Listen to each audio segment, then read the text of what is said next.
Welcome back. I'm Emily at Emily's podcast, Tribute to All Little Angels, Part 15, Episode 5 of The Timeline. January 4th, 2023. I record an episode on the podcast, and there is a friendly reminder of I have pictures from year to date. I have a video of the day of the digging up of Megan's headstone. I also have reenactment pictures from 1999 to 2016 and to this day. And remember, I am their voice. You are their voice. And I also have an overlay picture of where the headstones should sit. January 31st, 2023.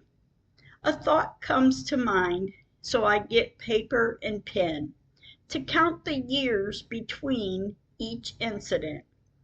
Megan is laid to rest April 1999. My grandson Wyatt is laid to rest April 2007. Then the year of the flood, May 2015.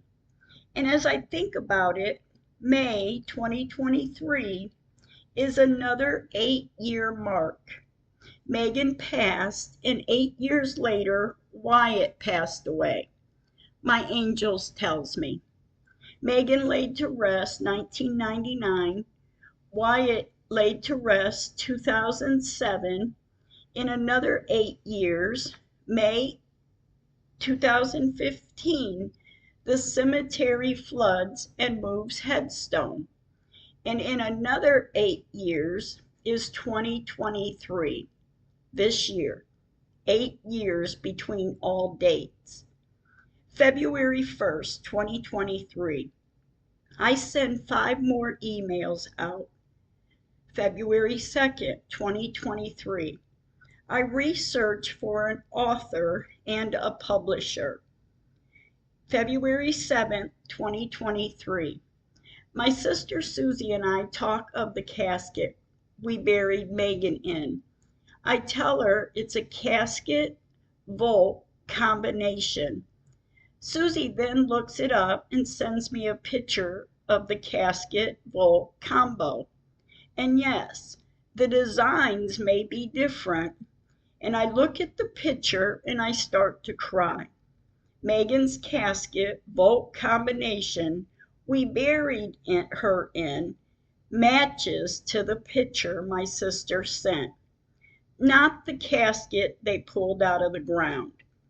Throughout the rest of the month of February, I write episodes to air on the podcast, on Spotify, Amazon Music, Samsung Podcast, Podcast Index Audible, Listen Notes, RSS.com Community, iHeartRadio, Google Podcast, YouTube, and publicrss.com. February 26, 2023. Where they buried someone in the Babyland 6th West area becomes a bare spot in the grass.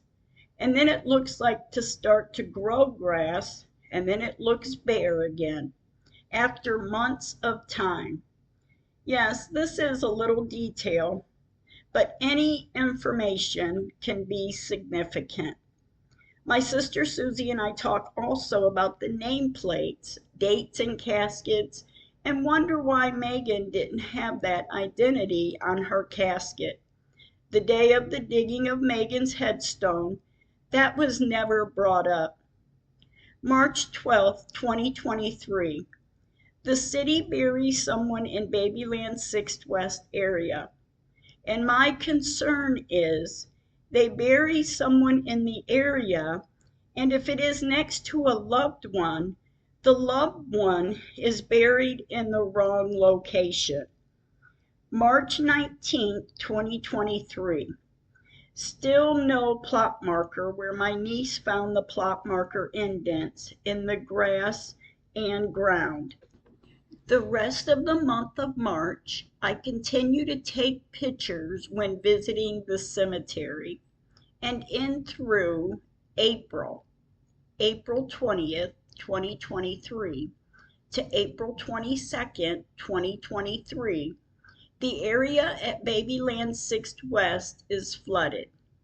Megan's Flowers stands even with the area underwater. And at this time, I noticed dark lines around the headstone. On March 19, 2023, there are no bricks around the rock headstone, the area where the rock headstone was washed away to. The rock headstone used to sit west of the south tree and the blue and white Babyland 6th West sign, with the old style red bricks to line her plot.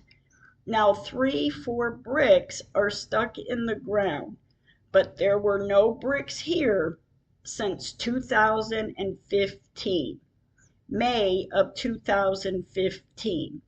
And now there are pink bricks that sit here.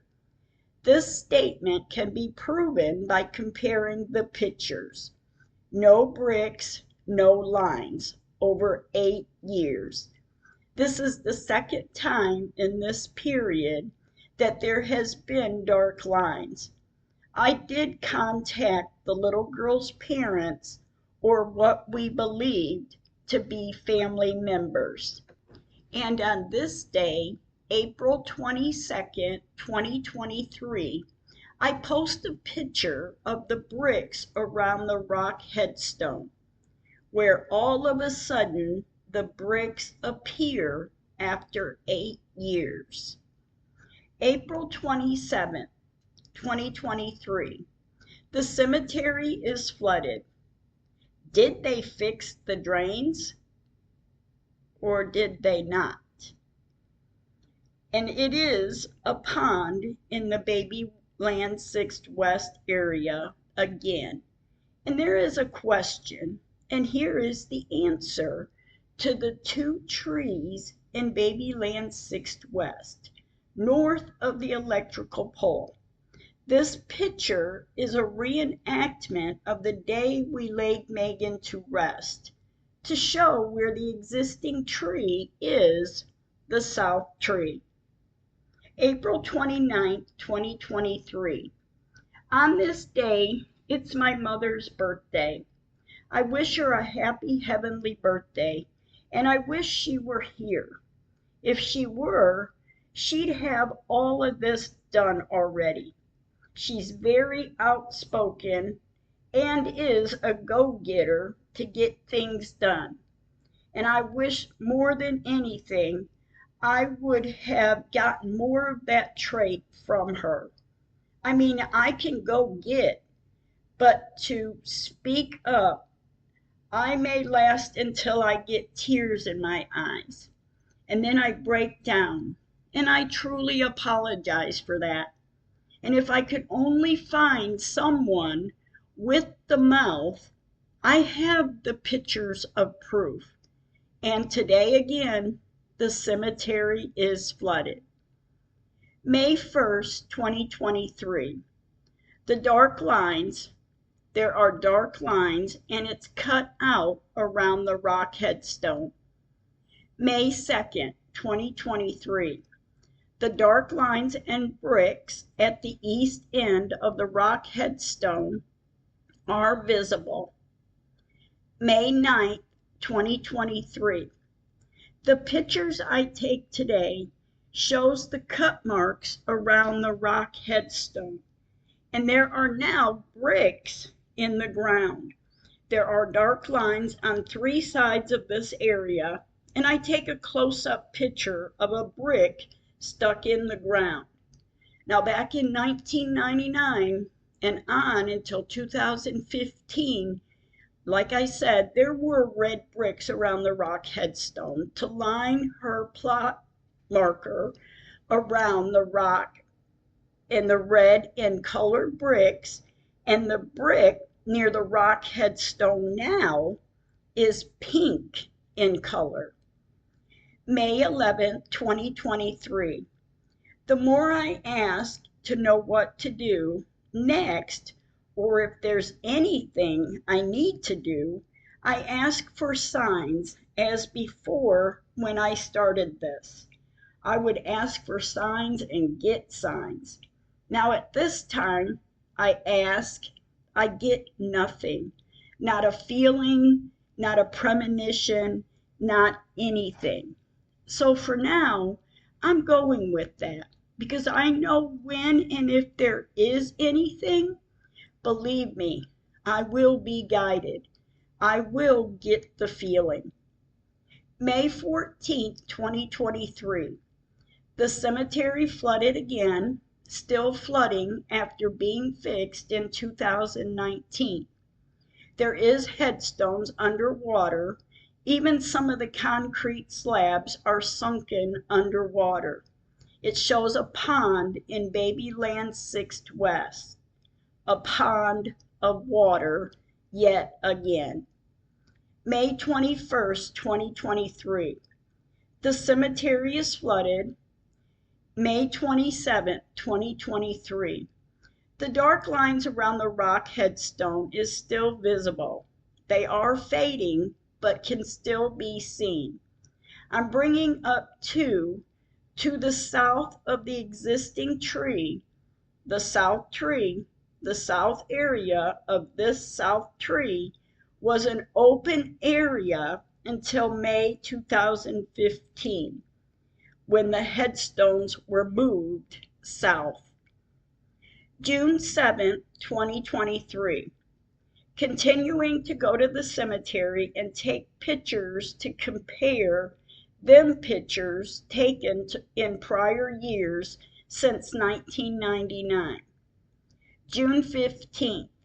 Water standing on the ground, the cemetery flooded. And another highlight, compare what I call the big brown headstone. It used to sit west of the big old rusty drain on the north corner of the east-west corner of the street.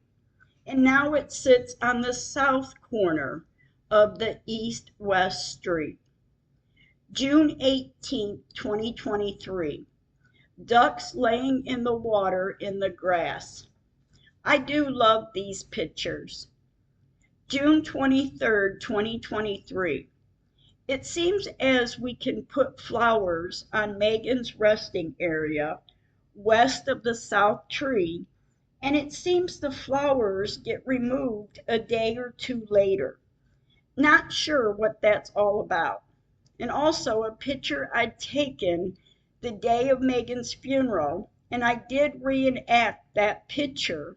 And you can clearly see the electrical pole where it stands and the existing tree, and look at both pictures and compare. And let's compare the tree roots of the north tree and the south tree. I mean, we know the city admitted headstones were moved, just not honest about how many headstones were moved. There is so many more than 5 or 6 as the city claimed in January of 2019.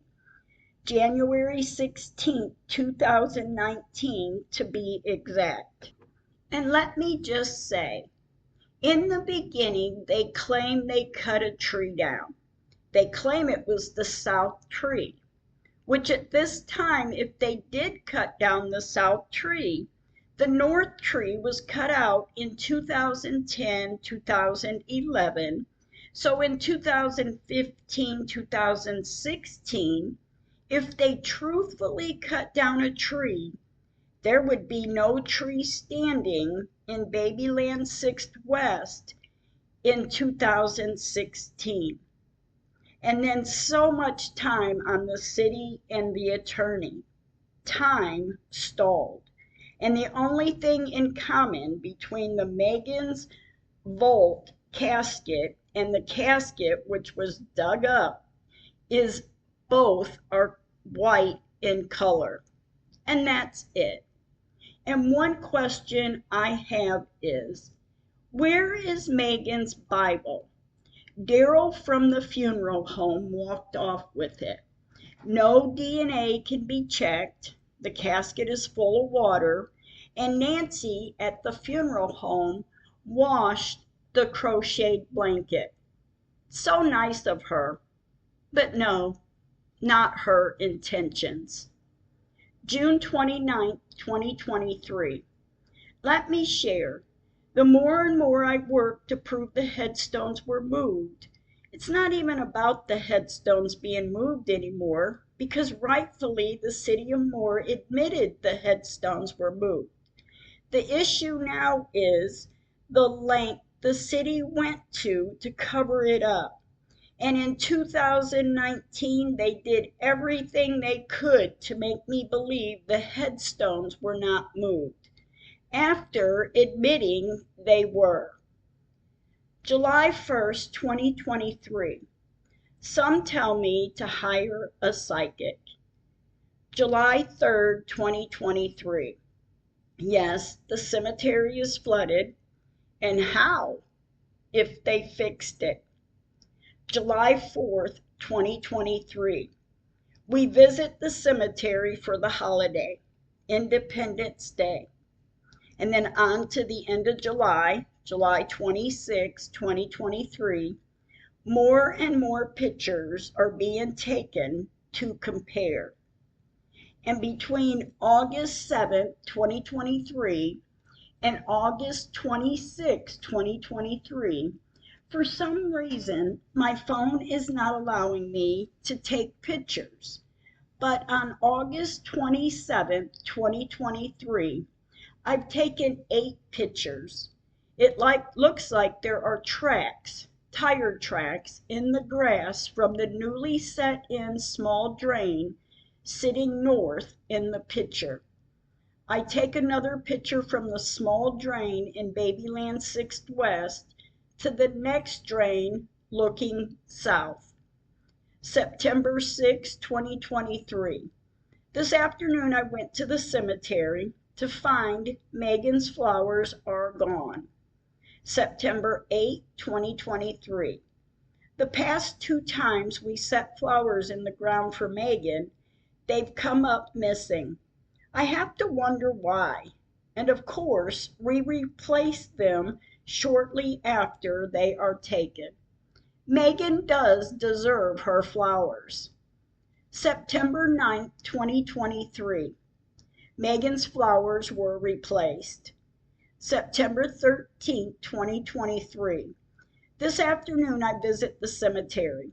I notice right off flowers around a Mother Mary statue. And when Babyland 6th West looks as this, it is pretty, but my heart aches. The headstone is here, but the loved ones are north of where they are now. Let's review. Stand at the street looking west. A newly set in drain to a black and white Babyland sign, and also newly set in to a set of double headstones that now sit east of the existing tree and not more north where it used to sit in between the south tree and the north tree, as the pictures show. And then on October 1st, 2023, I have plenty of pictures to show this story is truth, and to think it only takes one to question the status. October 9th, 2023. I write a heartfelt letter to Senator Mullins. We need laws or a law passed for this kind of thing. Cemetery stories go on, and no one listens. My friend and sister looks for the City of Moore's homepage. It has been taken down. Now it's just advertisements. October 12th, 2023. I sent email to Daily Beast, sent it at 3:27 p.m. I sent an email to newstips@koco.com at 3:42 p.m. I sent an email to evening@cbsnews.com at 3:46 p.m.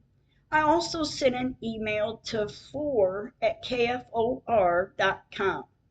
I sent an email to Chicago Tribune at 5:15 p.m. and I received a response at 5:16 p.m.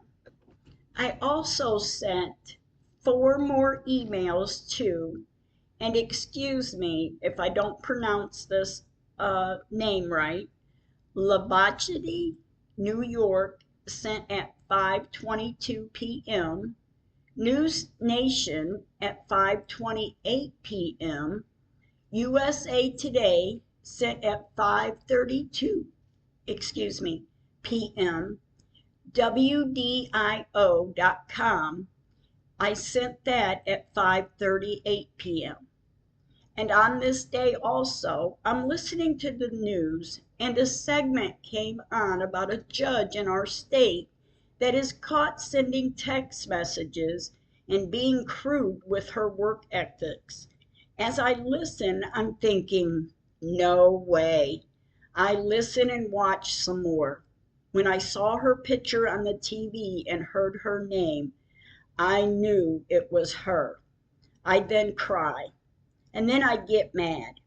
It's the same woman that I hired her law firm for this case, Megan's case in 2017, June 22nd, 2017 to be exact, and on how they were all so nice to me when they were working the case. The attorney Matt even told me we would be getting the best advice from one of the best attorneys in the country.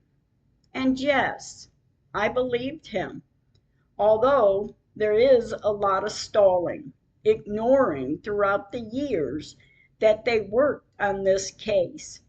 And on the day of Megan's digging up the headstone, Matt, my attorney, was very disrespectful with the word, well, the F word, coming out of his mouth at the cemetery that day.